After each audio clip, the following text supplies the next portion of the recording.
I think we have an unfortunate tendency to want to assign labels for just easy thinking and easy classification, and that's why that phrase annoys me, is that I would like to throw away the whole word genre and just talk about literature.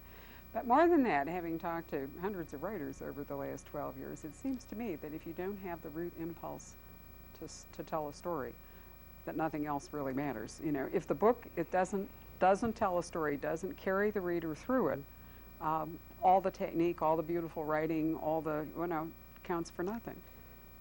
There's got to be that impulse of the storyteller. That's the intangible in it all. People have said, well, how does it happen? How do you do it? How did you get published? What did it take? And I always talk about the three elements, and that's perseverance, talent, and luck. And you can persevere as much as you want, and you can be more or less talented. I mean, there are a lot of bad books that get published every year, and I'm not trying to be snobbish about it. I'm not just talking about books in the genre that I write. Twice. Right. There's going to be a murder, folks. Stay tuned. But the reality is that I've lost the point of what I was going to say. No, wait. You haven't lost the point. I think we're both agreeing that if you can't tell a story, there isn't anything else that really makes a book good. And I think that rough writing is more forgivable than bad storytelling.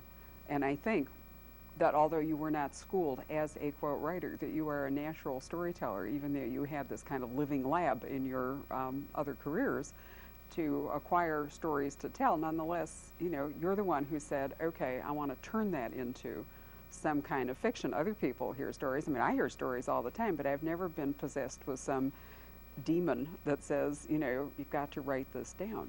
It's really a compelling aspect when it hits you. I mean, it's kind of like it becomes an obsession.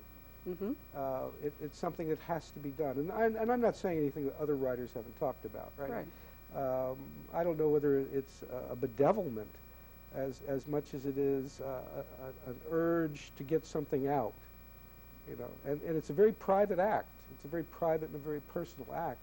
And it's probably one of the most challenging things you could ever ask yourself to do.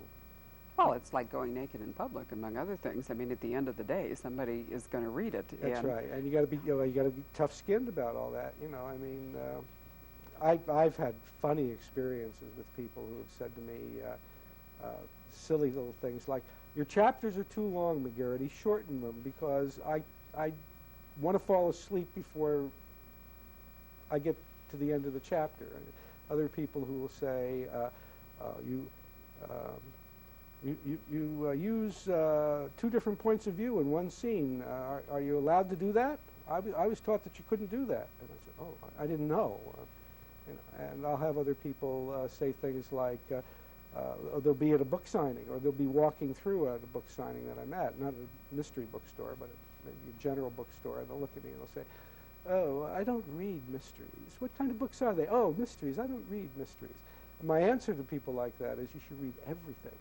You should read everything. If you don't like something, it's not because you've given it a good chance. It's because you've got an attitude, a predisposition against it, and you should just break through it and try to read it. I mean, I've read Jude Deveraux. I mean, I have actually sat down and read a Jude Deveraux novel because I wanted to know what a bestseller romance novelist wrote and how they told their story and how they did all that. So you should read everything.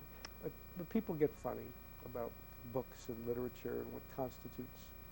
They do. Even my own staff, when I assign them a particular book to read, you know, I have a tendency sometimes to say, and my mother, you know, the most difficult of all, I'll hand her a book and she'll say, "I don't want to read that." And I'll say, "Why did I hand it to you, Mother?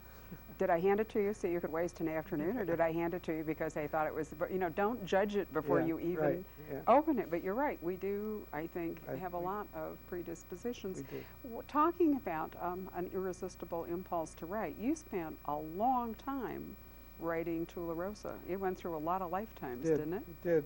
Tularosa being, let me pause here and say that it is your first book. The debut novel, right, yeah. Which I thought was going to fall into a black hole and disappear forever, and it instead it established this wonderful life that I now have, you know, because people started reading it, it got picked up, word of mouth, got passed around, independent booksellers like yourself liked the book, told other people about it, told customers about it, and it just sort of took off from there. So it really was a storied event. But it was, what, nearly 10 years in the making? At least, yeah, at least. So you weren't an overnight success, right, except in public. And I don't want people to think that I was in some sort of strange hovel, starving myself and my family, writing full-time for 10 years. That wasn't the case. I was out earning a living, and part of that time I was wearing a badge and a gun and being a cop and doing all that sort of stuff. So it was a good 10, 11, 12 years of basically part-time, when I could, writing. And what were the things that metamorphosed over the course of this odyssey through the book? Everything, or was it primarily structure, or was it character? Or I could plot okay, and I could describe settings well. I'm pretty good at descriptive stuff. I'm sort of visual in that sense. I needed to learn how to let characters grow and develop on the page, how they could have a voice of their own. You have to, I think writers, maybe they know it, maybe they don't. I'm learning that this writer has to know to always keep an ear out to make sure that he's not duplicating the same characters just by giving them different physical characteristics and different jobs, different careers, whatever, but still he's recycling the same voices and the same people over and over again. I think you have to be careful to avoid that. Dialogue was very hard to learn to write. I think any writer will tell you that good dialogue is difficult to get to. It's one thing to read it when it works and get that feeling of naturalness that's coming across as a reader. It's quite another thing as a writer to get to that point, to be able to do it so that it feels real authentic when you're reading it. Is the best dialogue grow sparer? Is there a tendency to overwrite it when you start? I don't know. I tend to be a spare writer anyway, as you know, Barbara. Right. It's not I'm not into using a lot of words. I mean, I try to hone it down and compact it as much as I can. So for me, it's more a question of, does the dialogue scintillate? Okay, the spark back and forth, Yeah. especially between the characters while they're talking? Yeah, I mean, some of the dialogue is fairly easy to write when you're doing Q&A stuff in a police investigation. And you're really basically eliciting information more than you are exchanging opinions and whatever. Exactly. That stuff can go pretty smoothly and pretty quickly. But the other kind of dialogue that deals with the interaction and the relationship and maybe some of the tension and some of the conflict that is just beneath the surface, that can be difficult to write. It takes time to learn how to do it.